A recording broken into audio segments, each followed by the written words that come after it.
Mesdames et messieurs, fidèles à ce magazine En Vol Plus, nous vous disons bonjour et nous vous souhaitons la bienvenue dans ce magazine qui est le vôtre. En Vol Plus, le 0421 810 82 30, 0421 810 82 30. Aujourd'hui, nous recevons le révérend pasteur Tito Mbanda. Avec le révérend Tito, nous allons parler de la puissance de la résurrection de Jésus-Christ. Révérend pasteur Tito, pour ceux qui ne vous connaissent pas, rassurez-vous, nous avons préparé un portrait pour qu'ils puissent connaître qui est le révérend pasteur Tito Mbanda. Acceptez, avant que nous puissions entrer dans le vif de notre thème d'aujourd'hui, que nous puissions proposer à nos téléspectateurs ce portrait et nous suivons avec vous. Merci. De son nom complet, Tito Mbanda Tarakobandé, né le 10 mai 1956 à Yakoma dans le district de Nord-Ubangi, dans la province de l'Équateur. Fils de Philippe Mbanda Zonga Nimadou et de Julienne Yadale Yangake. De 1963 à 1970, M. Mbanda a fait ses études primaires à l'école catholique de Yakoma et de Businga en Équateur, mais aussi au groupe scolaire des Bonda à Bumba. Il a obtenu plusieurs diplômes que nous pouvons subdiviser en deux catégories, civile et militaire. Dans le domaine civil, Tito Mbanda est diplômé d'éducation générale du développement au North Harris College au Texas aux États-Unis en 2001, certificat en classification des diamants au Gemological Institute of America aux États-Unis, diplôme de graduat au North Harris Montgomery College au Texas en 2004, diplômé en diamants essentiels et de classification des diamants au Gemological Institute of America en Californie, aux États-Unis, en 2007. Licencié en business d'administration générale et management au Sam Houston State University au Texas en 2008 et diplômé en immobilier au Champion School of Real Estate à Houston en 2010. Depuis 2014 jusqu'à présent, il travaille pour une compagnie française appelée Bureau Veritas, et cela grâce à son deuxième diplôme de graduat en sciences appliquées. Il est donc inspecteur dans l'industrie pétrolière.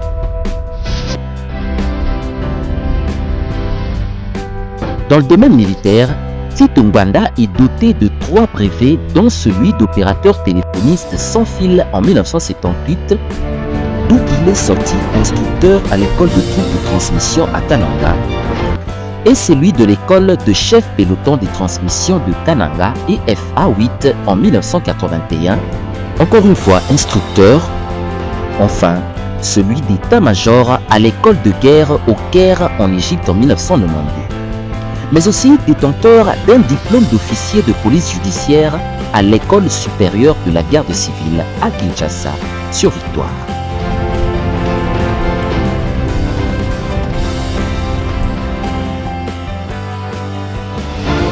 Sur le plan professionnel, M. Mbanda a travaillé au cabinet du conseiller des transmissions à l'état-major général des forces armées zaïroises et détachement pour diriger le service de transmission dans les années 80 avant de devenir capitaine BEM et commandant de la compagnie UMAZ de la garde civile basée à Kintambo.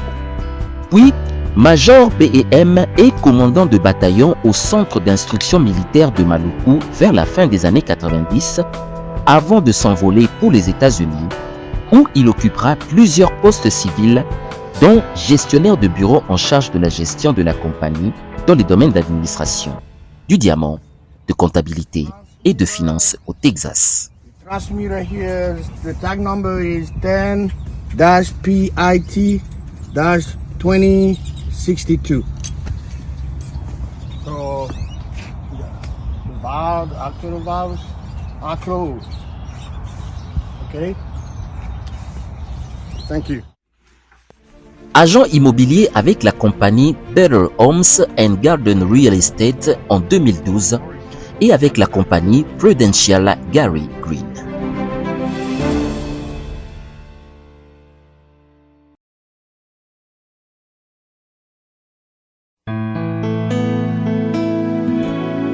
Un citoyen exemplaire, un Congolais qui aime son pays, Tito Ngbanda est surtout un père, un mari. Époux de Madame Christine Koyasomba avec qui il partage sa vie depuis plusieurs années et dont l'union a donné 6 enfants. Caris, Pam, Glody, Benedi, Jodabeni et Abraham. Tous portent le nom d'Ondeli.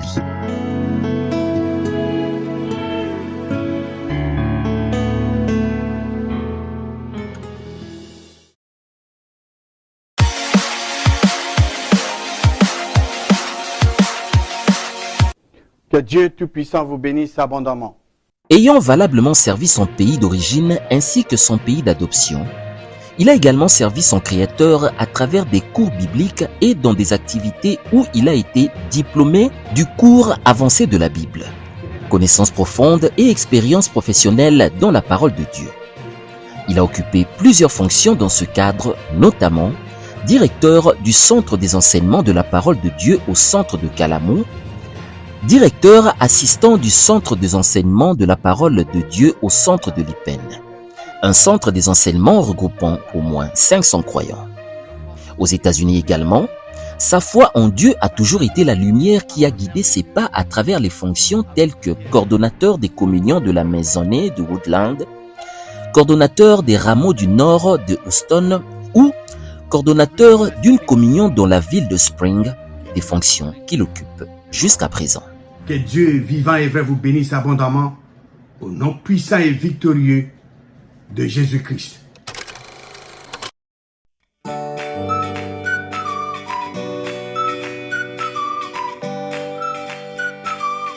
Avec un parcours tant éloquent qu'élogieux, des formations et une instruction dans des domaines très spécifiques, Tito Ngbanda s'impose comme la crème de l'élite congolaise en République démocratique du Congo et aux États-Unis.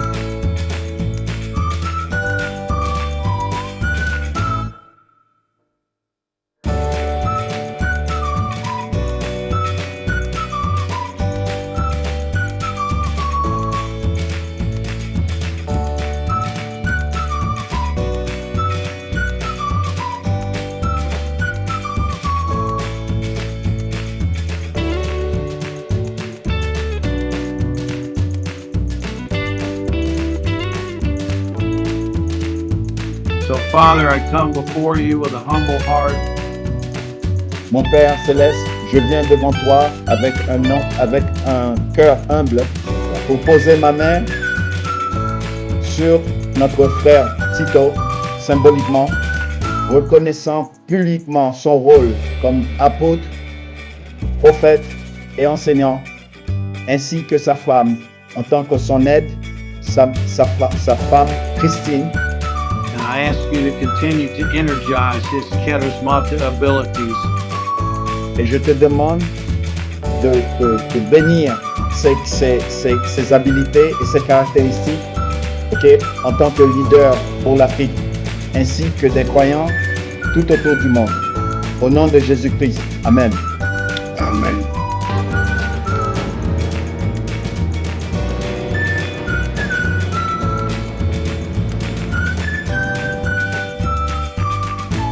Oui, là c'était le portrait du révérend pasteur Tito Ngbanda.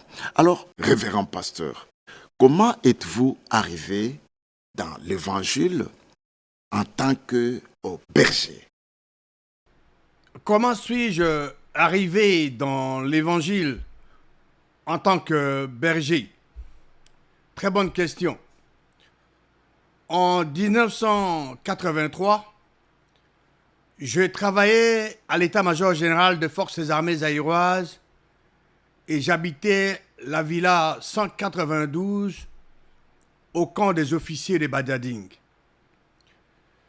Mon chef de l'époque, Monsieur Matondo Diakanoa, m'avait invité à une communion biblique. Cette rencontre m'a permis de suivre une série de cours bibliques au Zaïre et aux États-Unis, ce qui a conduit à mon ordination en tant que révérend le 6 avril 2024. Les morts, oui, les morts ne sont pas morts. Une chanson, une belle œuvre spirituelle que je vous invite à découvrir. Suivant, les morts ne sont pas morts.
Et à présent, nous voulons parler de la résurrection de Jésus-Christ.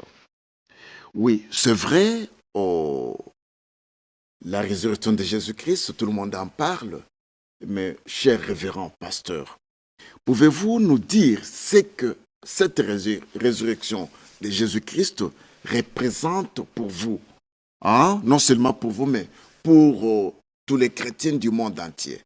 En ce qui concerne la résurrection de Jésus-Christ, je voudrais vous dire d'emblée que la croyance à la résurrection de Jésus-Christ permet à une personne d'obtenir le salut. L'unique chose, je dis bien l'unique chose qu'une personne doit croire pour être sauvée, c'est la résurrection de Jésus-Christ. Toute personne qui veut être sauvée doit croire que Dieu, le Créateur, a ressuscité Jésus-Christ d'entre les morts. C'est vraiment important. Donc, toute personne qui croit que Dieu, le Créateur, a ressuscité Jésus-Christ d'entre les morts est sauvée. Cette personne-là reçoit la rémission de péché. Tout ce qu'il avait fait du mal auparavant, pardonné, effacé. Et Dieu, le Créateur, lui donne les dons du Saint-Esprit afin que cette personne devienne donc fils ou fille du vrai Dieu à jamais, pour l'éternité. Souvenez-vous de ce que Jésus-Christ a dit dans l'évangile de Jean, chapitre 14, au verset 6. Jésus-Christ a dit: « Je suis le chemin, la vérité et la vie. Nul ne vient au Père que par moi. » Jésus-Christ n'a pas dit « Je suis un de chemin ». Vous connaissez l'expression qui dit que tout chemin mène à Rome. Mais ce n'est pas tous les chemins qui mènent à Dieu. L'unique chemin, l'unique voie, l'unique route qui mène les gens à Dieu, le Créateur, c'est Jésus-Christ. C'est extrêmement important que les gens puissent comprendre cela. Donc ainsi, Jésus-Christ est l'unique chemin, comme je l'ai dit tout à l'heure, l'unique voie, l'unique route qui mène au Père Céleste. Après sa résurrection, dans son corps glorifié, dans son corps ressuscité, Jésus-Christ dit ceci dans l'évangile de Marc, chapitre 16. Marc, chapitre 16, commençons la lecture à partir du verset 15. Ici, Jésus-Christ était mort, vous le savez. Il était enseveli 3 jours et 3 nuits dans la tombe. Dieu le Créateur, par sa puissance infinie, a ressuscité Jésus-Christ d'entre les morts. Et ici, Jésus-Christ était apparu dans son corps ressuscité à ses apôtres, à ses disciples. Et il dit au verset 15 de Marc 16, « Allez par tout le monde et prêchez la bonne nouvelle à toute la création. » Quelle était la bonne nouvelle? Les disciples savaient que leur maître était mort. Il était enseveli, 3 jours et 3 nuits dans la tombe. Maintenant, ils le voient vivant. Donc, Dieu, le Créateur, a déployé sa puissance pour ressusciter son Fils unique des morts. Et il était apparu à ses disciples. Et il leur donne une mission, une instruction précise. Allez par tout le monde et prêcher la bonne nouvelle à toute la création. La bonne nouvelle était que Dieu, le Créateur, a ressuscité Jésus-Christ d'entre les morts. C'était ça, la bonne nouvelle, qui devait être prêchée à toute la création. Et lisons maintenant le verset 16 de Marc chapitre 16. Celui qui croira et qui sera baptisé sera sauvé. Mais celui qui ne croira pas sera condamné. Celui qui croira quoi? Croire en quoi? Celui qui croira que Dieu, le Créateur, a ressuscité Jésus-Christ entre les morts, celui-là sera sauvé. Et celui qui ne croira pas que Dieu, le Créateur, a ressuscité Jésus-Christ d'entre les morts, celui-là sera condamné. Vous n'avez pas besoin d'un dictionnaire pour comprendre ce que Jésus-Christ nous communique dans son corps ressuscité. Il communique le cœur de Dieu à ses disciples qui ont la mission d'aller annoncer la bonne nouvelle de la résurrection de Jésus-Christ à toute la création. Verset 17. Voici le miracle qui accompagneront ceux qui auront cru. En mon nom, ils chasseront le démon. Ils parleront de nouvelles langues. Le miracle accompagne ceux qui croient que Dieu, le Créateur, a ressuscité Jésus-Christ des morts. Voilà. Les miracles n'accompagnent pas seulement les chefs des églises. Non.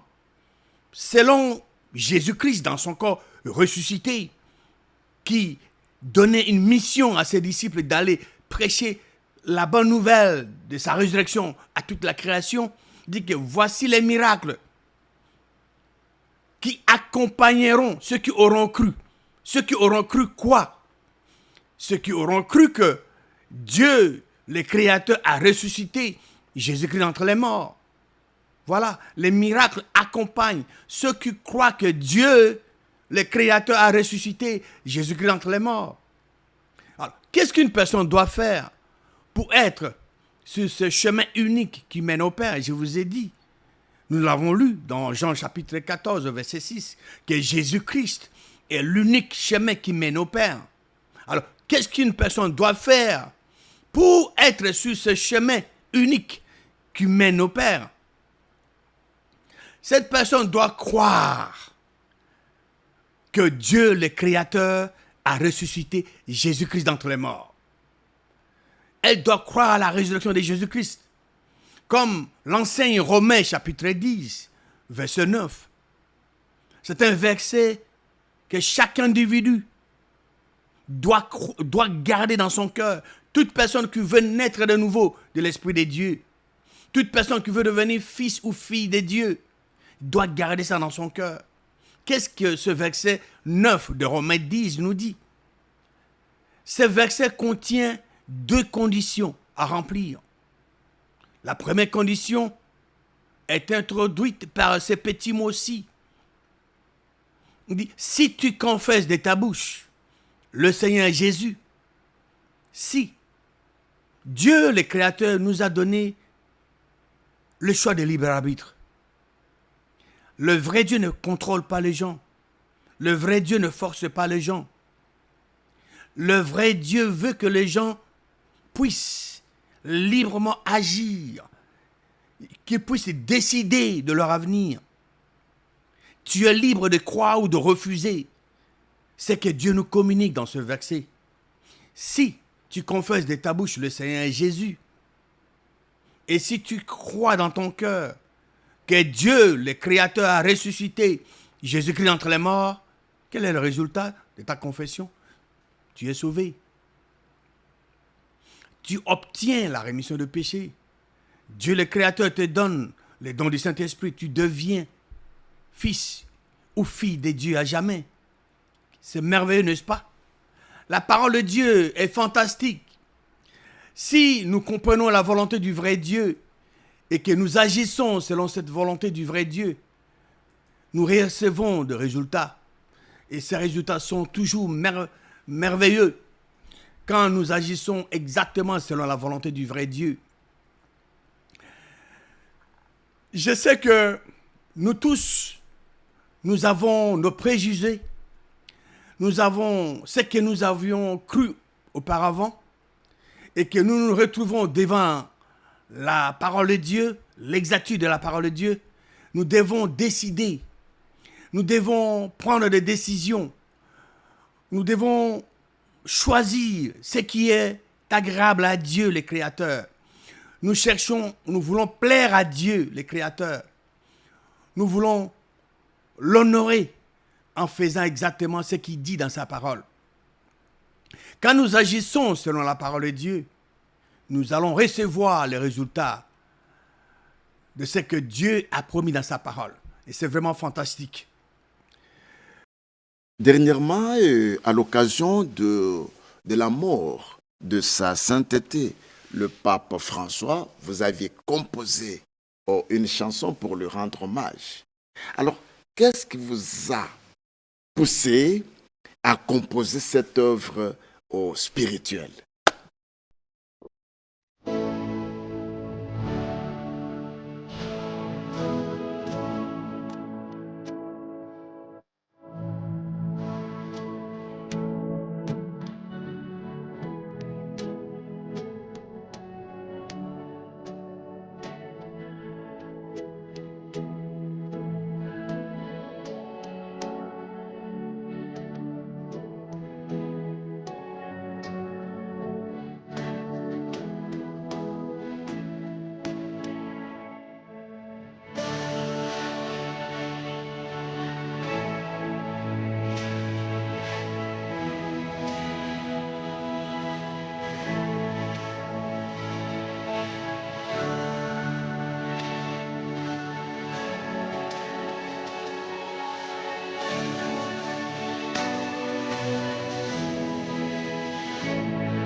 Oui, en ce qui concerne les chansons qui ont été faites pour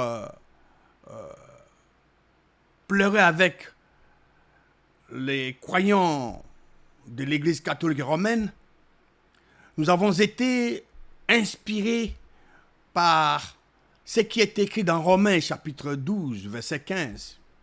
Romains 12, 15, il nous dit « Réjouissez-vous avec ceux qui se réjouissent, pleureux avec ceux qui pleurent. » Titus Productions est une entreprise musicale composée de personnes au parcours divers avec des talents variés dans la musique. Nous avions composé ces chansons en anglais, en français, espagnol et portugais pour pleurer avec les croyants de l'Église catholique romaine à travers le monde. J'en profite pour encourager les artistes congolais à faire une distinction entre leur foi et leur profession musicale. Lorsqu'on veut vendre un produit, on ne choisit pas les clients. Il faut savoir séparer les deux sphères. C'est vraiment important. En vol plus, 081 810 82 30. 081 810 82 30. vous êtes tenté à ce que nous puissions vous recevoir sur notre plateau, le numéro est là. Ou si vous voulez que nous puissions nous déplacer, l'équipe est prête, nous pouvons nous déplacer jusqu'à venir chez vous pour que nous puissions produire un numéro d'Envol Plus avec vous. À présent, parce que nous tendons vers la fin de ce magazine, Révérend Tito Mbanda, je voudrais vous demander de fixer cette caméra qui est en face de vous et que vous puissiez adresser un message particulier au peuple congolais pendant cette période où la RDC, notre pays, est agressé par le pays voisin, le Rwanda. Quel message pouvez-vous apporter au peuple congolais? Vraiment, je voudrais ici du fond de mon cœur vous remercier pour cette question, pour cette occasion que vous me donnez de partager ce que dit la parole de Dieu avec le peuple congolais. Ce qui est important, c'est la parole. La parole de Dieu apporte des solutions excellentes aux situations, aux problèmes de gens. Ici, je voudrais rappeler au peuple congolais que dans ce monde, il y a des dieux. Nous avons le vrai Dieu, créateur des cieux, de la terre, de la mer et de tout ce qui s'y trouve. L'auteur de la vie et tout ce qui est lié à la vie. Et nous avons aussi le Dieu de ce monde, le diable, aussi appelé Satan, auteur de la mort et tout ce qui est lié à la mort. Vous voyez? Le vrai Dieu, l'auteur de la vie, c'est lui qui ressuscite les gens de la mort. Le faux Dieu, le Dieu de ce monde, les diables, c'est lui qui est l'auteur de la mort, c'est lui qui tue les gens. Dieu ressuscite, lui tue.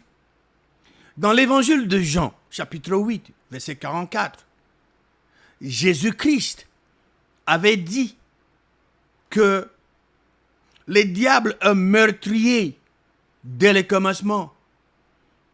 Et dans Jean 10, 10, Jésus-Christ a dit que le voleur ne vient que pour faire trois choses: dérober, égorger et détruire. C'est ce qu'il fait. Donc, c'est ce Dieu de ce monde qui tue les gens dans l'Est de la RDC. Nous sommes engagés dans une guerre spirituelle. Les Congolais ne doivent pas perdre cela de vue. Il ne faut pas seulement considérer l'aspect physique de cette guerre, mais il faudra l'amener au niveau spirituel. Parce que si nous gagnons la guerre spirituellement, cette victoire spirituelle va se manifester dans le monde des sens. Nous devons chercher à gagner cette guerre spirituellement avec Dieu Tout-Puissant. Et cette victoire avec Dieu Tout-Puissant, cette victoire spirituelle, se manifestera dans le monde des sens. Les Congolais doivent prendre des actions selon la parole du seul vrai Dieu.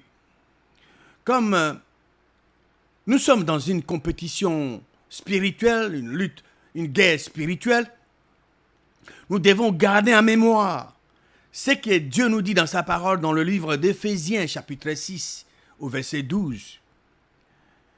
Le verset 12 d'Éphésiens 6 nous rappelle ce qui suit. Car nous n'avons pas à lutter contre la chair et le sang, mais contre les dominations, contre les autorités, contre le prince de ce monde de ténèbres, contre les esprits méchants dans le lieu céleste, contre les esprits méchants d'en haut. Le Dieu de ce monde, appelé Satan, le diable, et ses enfants, ont comploté contre la RDC. Mais si les Congolais veulent remporter cette guerre, ils doivent agir comme les enfants d'Israël. Ils étaient en Égypte, vous le savez. Ils étaient sous l'esclavage. Mais ils sont arrivés au moment où tous, ils étaient convaincus que le seul salut pouvait venir du seul vrai Dieu. Ils ont crié, ils ont prié d'une manière authentique au seul vrai Dieu. Et le seul vrai Dieu était intervenu pour apporter la délivrance. S'appuyer sur Dieu le Créateur et suivre ses directives selon sa parole est vraiment fantastique. Même si toutes les nations de ce monde s'unissaient contre la RDC, si nous marchons avec Dieu le Créateur, la délivrance viendra. Dieu n'a pas changé. Il est le même hier, aujourd'hui et éternellement. Ce que Dieu Créateur a fait hier, il est capable de le faire aujourd'hui. Mais il ne peut le faire que quand les gens vont croire, quand les gens vont être pleinement convaincus que c'est lui la solution. C'est très important. Nous pouvons penser que telle ou telle personne qui a la solution, mais la meilleure solution ne viendra que de notre Créateur. Lisons Jérémie. Jérémie chapitre 17 au verset 5. Qu'est-ce que la parole de Dieu nous dit? Maudit soit l'homme qui se confie dans l'homme, qui prend la chair pour son appui et qui détourne son cœur de l'Éternel.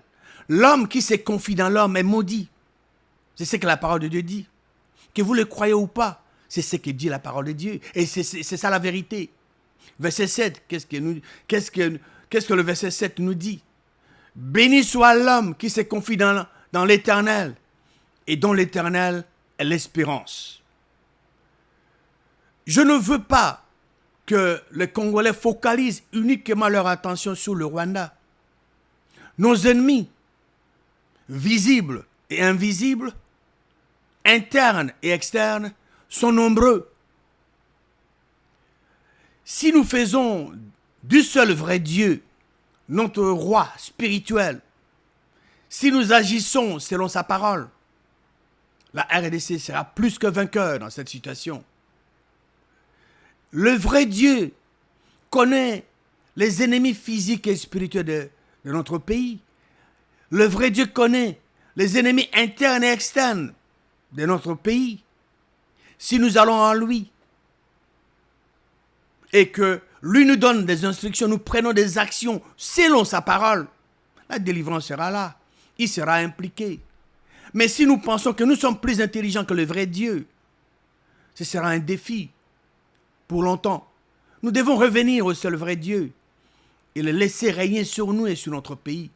Comme je venais de le dire, vous ne devez pas oublier. Souvenez-vous que les enfants d'Israël étaient en Égypte pendant 430 ans. Ils étaient des esclaves. Et ils ont crié, ils ont prié d'une manière authentique à Dieu, le Créateur. Et qu'est-ce que Dieu, le Créateur, avait fait? Il leur avait envoyé Moïse. Vous pouvez lire ça dans le livre d'Exode, chapitre 2, chapitre 3, chapitre 2 et 3. Bien qu'il n'ait pas eu d'armée organisée, Dieu Tout-Puissant leur a donné la victoire. Vous savez combien de royaumes les enfants d'Israël avaient vaincu? Les enfants d'Israël avaient vaincu 33 royaumes. Pour gagner 33 royaumes, qu'est-ce qu'il faut faire? Il faut combattre l'ennemi. Ils ont combattu. Pourquoi? Parce que Dieu leur avait donné une promesse, une terre. Et comme ils ont obéi, ils ont écouté la voix de Dieu, ils devaient prendre des actions pour s'approprier la terre que Dieu leur avait donnée. C'est comme ça que ça fonctionne. Dieu ne devait pas descendre lui-même combattre pour eux, non. Ils devaient d'abord obéir à Dieu. Ils étaient complètement convaincus que la terre promise par Dieu leur appartenait. Et ils ne voulaient pas que qui que ce soit puisse rester là-bas. Ils ont pris des actions. Pendant qu'ils prenaient des actions pour accomplir la volonté du vrai Dieu, le vrai Dieu s'était impliqué pour leur donner des victoires. C'est pourquoi ils étaient capables de gagner 33 royaumes.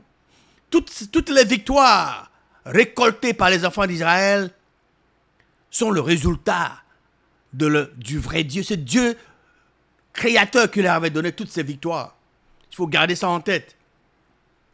Ils étaient pleinement convaincus, ils ont obéi à Dieu, le créateur, et il était là pour intervenir pour eux.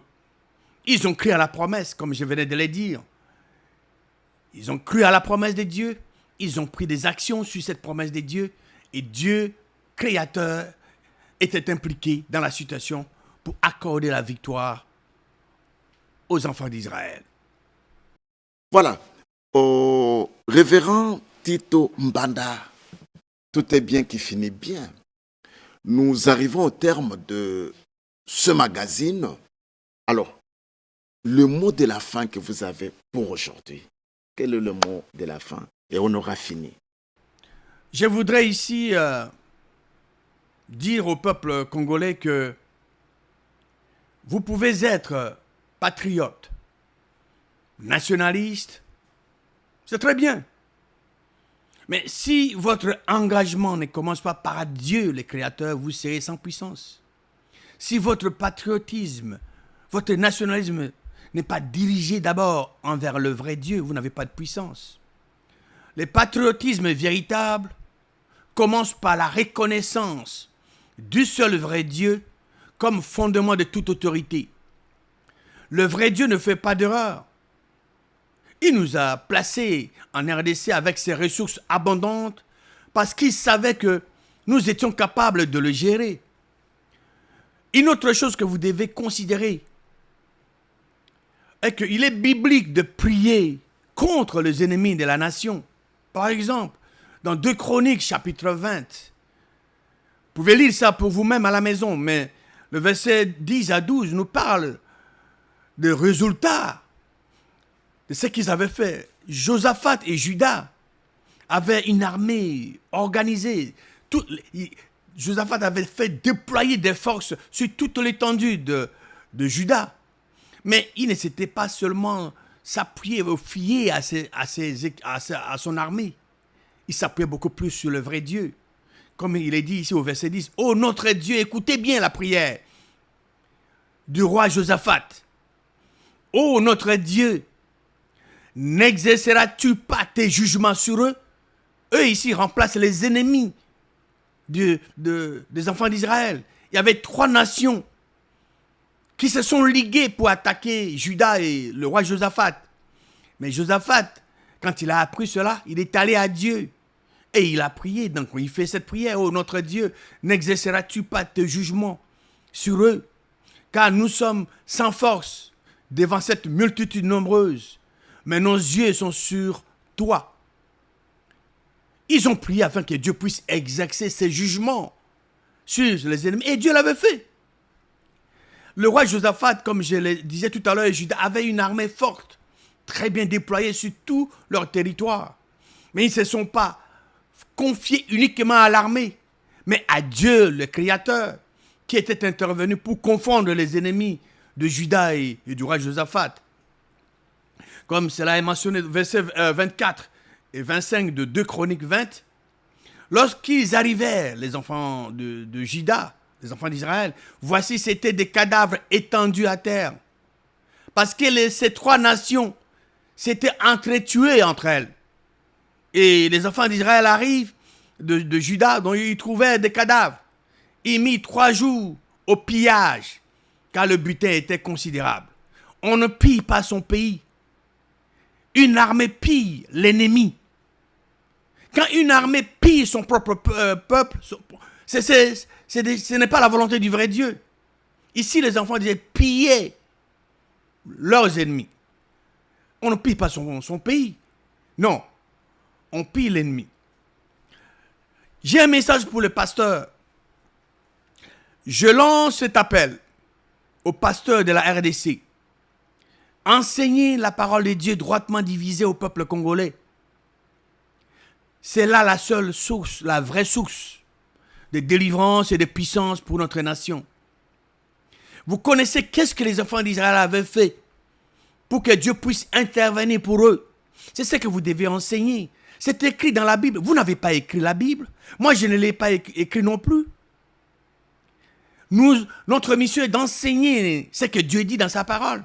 Nous voulons que le peuple puisse s'inspirer des actions des enfants d'Israël. Enseigner la parole de Dieu. Quand leur terre était occupée, qu'est-ce qu'ils avaient fait? Les enfants d'Israël n'avaient pas croisé les bras pour attendre que Dieu descende pour combattre pour eux. Non. Les enfants d'Israël avaient pris des actions pour s'approprier leur terre. Et c'est pendant qu'ils agissaient selon la volonté de Dieu et que Dieu était intervenu. enseigne la parole. Et pour terminer, je voudrais ici recommander au peuple congolais de lire et de méditer et comprendre ce que Dieu nous communique dans Deutéronome chapitre 28, du verset 1 à 14. Vous pouvez lire tous les chapitres de Deutéronome 28. Mais ce qui est important, c'est de lire, d'étudier et de comprendre ce qui est dit dans Deutéronome 28, verset 1 à 14, et appliquons ce que Dieu a mentionné dans ce passage. Et la délivrance sera là. Je vais lire Deutéronome 28, verset 1 à 7.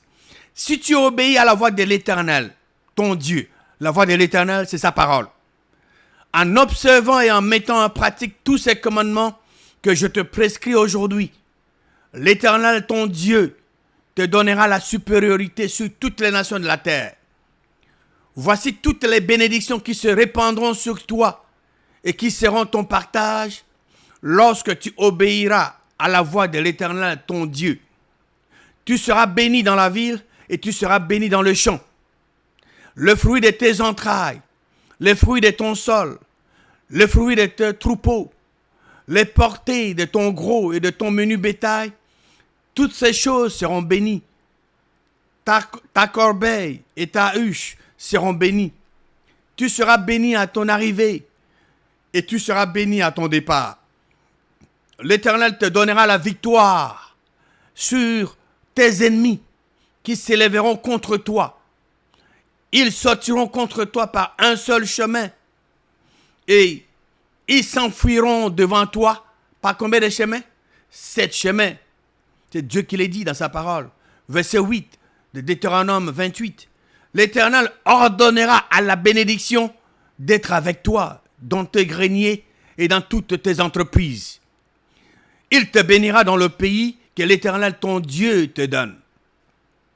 Tu seras pour l'Éternel un peuple saint, comme il te l'a juré.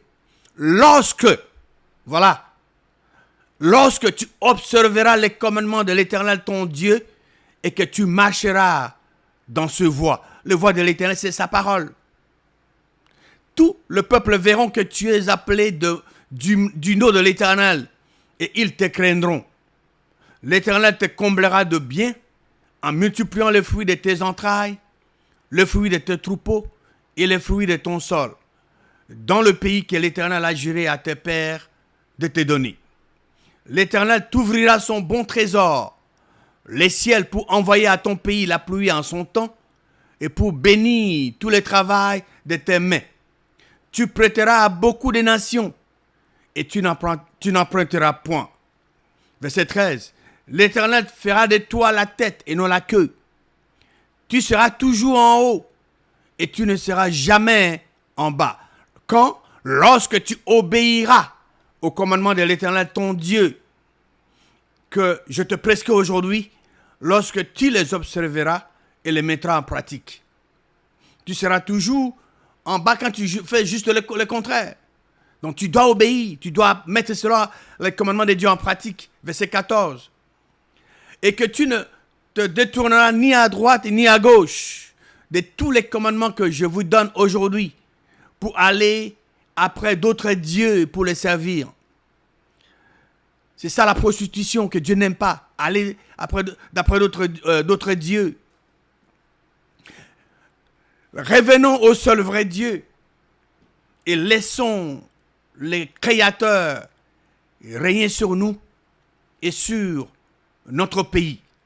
Quand nous laissons le vrai Dieu régner sur nous et sur notre pays, nous serons un pays béni, prospère et respecté.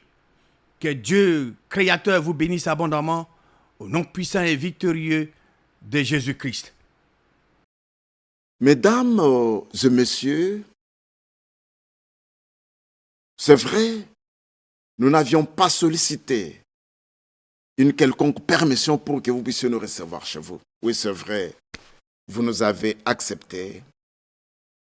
Nous sommes heureux de vous savoir nombreux, vous qui acceptez de suivre ce magazine En Vol Plus, mais aussi suivre les émissions de cette chaîne nationale, la RTNC. Si le Seigneur Jésus-Christ ne revient pas, nous allons nous retrouver demain et après-demain pour un autre numéro d'Envol Plus. Nous disons grand merci à cette grande équipe qui nous a permis de pouvoir arriver chez vous dans de bonnes conditions. Et que Dieu vous bénisse. Au revoir.